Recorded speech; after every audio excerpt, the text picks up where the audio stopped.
또 시장을 이겨낼 수 있는 유망주 유미수 차장과도 살펴보도록 하겠습니다. 연결해 볼까요? 안녕하세요. 예, 안녕하세요. 네, 임수입니다. 오늘은 화상으로 뵙네요. 시장이 그래도 조금씩 낙폭을 줄여가고 있습니다. 좀 시장을 이겨낼 수 있는 종목 찾는 분들 많으실 텐데요. 오늘 어떤 종목에 관심을 갖고 계세요? 예, 오늘도 역시 그 경기 소비주 쪽으로 말씀을 드리고 싶은데요. 먼저 대한항공입니다. 이제 동사 일단 국내 유일의 국적 항공사죠. 그래서 코로나 영향으로 여객 편수나 여행자 수가 감소하는 거에 대응하고자 이제 화물 수송 비중을 많이 늘렸는데요. 그래서 수익성이 상당히 개선된 모습으로 좀 보이고 있습니다. 최근 바다에서 시작된 물류 대란이 항공 화물 운임에도 영향을 미치고 있는데요. 항공 운임 역시 최고치를 경신한 상황입니다. 그래서 특히나 뭐 유럽 노선이라든지 미주 노선이 역시 지난달 그러니까 4월이 3월 달 대비해서 거의 2배 가까이 오른 수치이거든요. 그래서 이 부분 좀 보시면 좋을 것 같고요. 물론 이제 배보다는 규모 면에서는 제한적이지만 이와 같은 노력의 일환으로 작년에 역시 흑자 경영을 일궈낸 모습이 좀 보입니다. 그리고 이런 현상은 비단 우리나라뿐만 아니라 대부분의 국적 항공사들이 국제선 공급 좌석을 최대 90% 가까이 줄이면서 화물 운송에 집중하고 있는데요.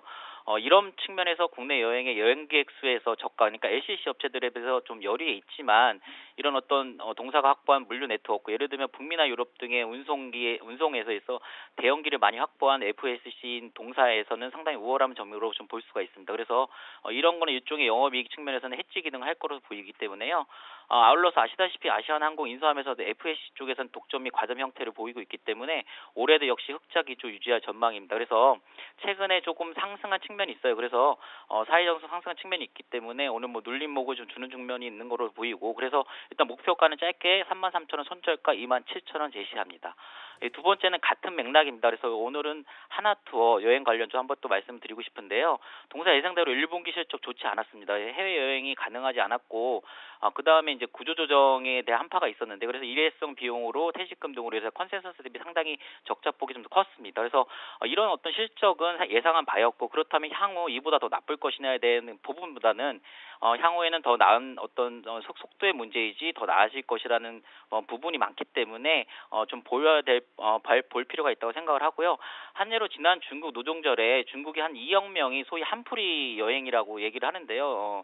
뉴스에서는. 그래서 한풀이 여행을 다닌 것을 알렸는데 이런 어떤 현상들이 우리나라에도 향후 이와 같은 현상이 좀 발생될 것으로 좀 보입니다. 그래서 국내 백신 접종 확대가 이루어지고 있고, 정부 쪽에서 이제 트래블 버블 얘기가 계속 나오고 있어요. 그래서 이 트래블 버블은 이제 비격리 여행이거든요.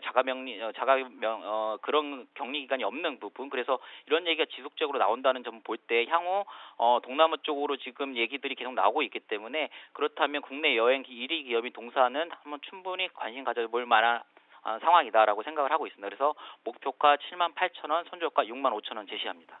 네, 요즘 속속 대한항공에 대한 관심 높아지고 있습니다. 백신 관련해서 여행 쪽, 또 대한항공과 하나투어에 대한 관심 짚어주신 만큼 기대를 걸면서 지켜보도록 하겠습니다. 유미수 차장이었습니다. 고맙습니다. 감사합니다.